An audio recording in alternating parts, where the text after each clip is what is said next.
Okay, this is Mike Benoit, and I'm going to attempt to do a critique of Stefan Molyneux's video, Jon Stewart's 19 Tough Questions for Libertarians.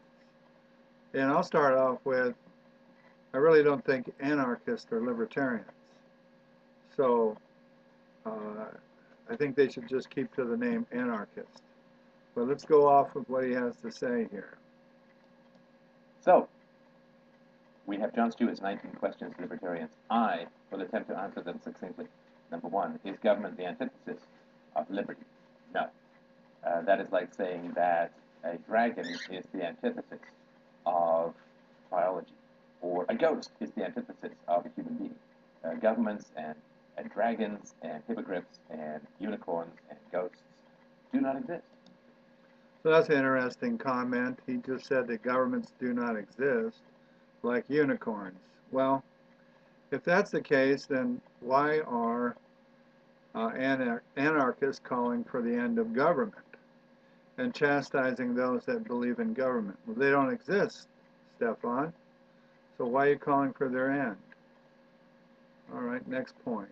They are really only people with guns and people running and hiding from them. And so the initiation of force is the antithesis of morality and of liberty. The government is... So now he says the antithesis of morality is the initiation of force.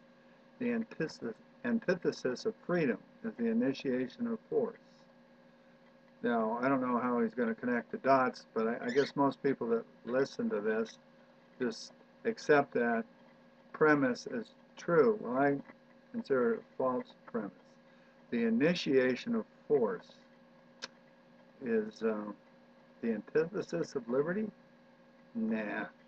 It may be the violation of somebody's liberty, but in the exercise of someone else, that's not the antithesis of liberty. And morality, he says the antithesis of morality. Who's morality? You know, morality is a code of custom of conduct that people have agreed to. And so one could agree to it's okay to initiate force against the neighbor who, not the neighbor, let's say the bordering tribe, to be the first one to get the deer that their tribe needs to eat. So mankind has been initiating force, and under the morality of survival, the survival of the fittest. So I don't think you could ever consider that the antithesis of freedom. All right, next point. Simply one large example, but there are many others, rapists, thieves, murderers, assaulters, and so on. So no, government is not the antithesis of liberty. The initiation of force is the antithesis of liberty. Two, one of the things that enhances freedoms are roads. Infrastructure enhances freedom. A social safety net enhances freedom. Absolutely, and allowing rape enhances the freedom of a rapist. But freedom is not the goal. Morality is the goal. Okay, morality is the goal. Freedom's not the goal? I don't think so. I think freedom's the goal, and it always should be the goal. Now, that includes that the rapist doesn't have the right to violate the freedom of the person being raped. So the maximum freedom is the goal. And morality is, again, agreed upon consideration. And if agreed upon consideration is that one cannot violate someone else's freedom, because freedom is the ultimate goal for the maximum freedom for the maximum number, then that supplants the idea that the morality is the goal, because the morality could be a code that says the fittest survive, the strongest survive, the law of the jungle. That could be the morality. And so again, I guess Molyneux has to declare his morality. He says his morality is the non-aggression principle. So I suppose, well, let's say if there was somebody that harmed somebody else, then if they harm somebody else, but not him, does he have a right to do something with that person? Or if he believes that person will violate him, does he have a right to initiate force against that person? The person initiated force against somebody else, not him. So in turn, does he have a right to initiate force against this other person? So no, freedom's the goal. Morality is a byproduct, and maximum freedom for the maximum number would be a moral condition that comes out of that. Jetpacks give you freedom from gravity, so to speak. That doesn't mean that they're not. So yeah, for sure, social safety net enhances freedom. But of course, these things also enhance the freedom to make bad choices. So, for instance, free roads from the government, and they were free for those who bought them because they were all financed through deficit spending. So the bill was simply paid forward to the future generation, or billed forward to the next generation. Okay. It allows you to make bad choices. Okay, it makes two separate arguments there, and the question might have been compound to begin with, but he's conflating the idea of social safety nets with roads. Social safety nets, and he mentions that increase the freedom of the person to make bad choices, but a social safety net violates the freedom of some, and it may increase the freedom of others. So, but it's redistribution of wealth, and the paradigm ought to be that we don't have the right to violate someone else's freedom. Now, and then he conflates it with roads and makes the statement that the roads are being paid by future generations instead of current generations. Now, that may be the case in some cases, and that may be the case because the amount of money that's collected from gasoline taxes is not being spent on the roads. But that's an abuse, and it should be separated out from the concept of what about roads? Well, let's say that roads provide not just the benefit for some at the expense of others, but they provide a benefit for all at the expense of all. Quite a different scenario. Welfare allows you to make bad choices, like not completing your education, like not getting job skills, like having too many kids when you're financially paying them. It's really, really bad for the children.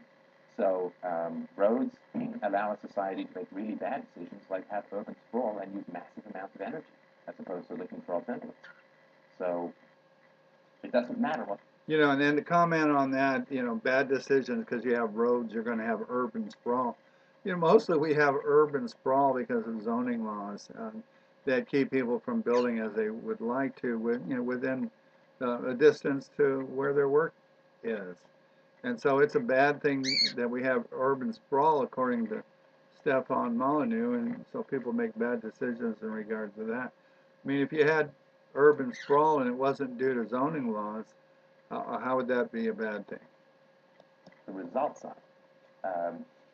Slavery enhances the freedom to trade for slave owners, yet we would not say that it's moral. 3. Again, so the same point I made earlier. Increasing one's freedom at the expense of someone else is not the goal.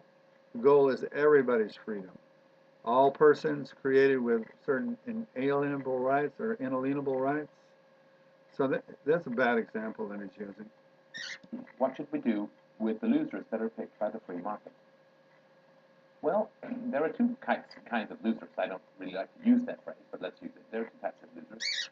There are people who have problems in and of themselves, like some mental deficiency or some sort of physical handicap that significantly impedes their economic productivity.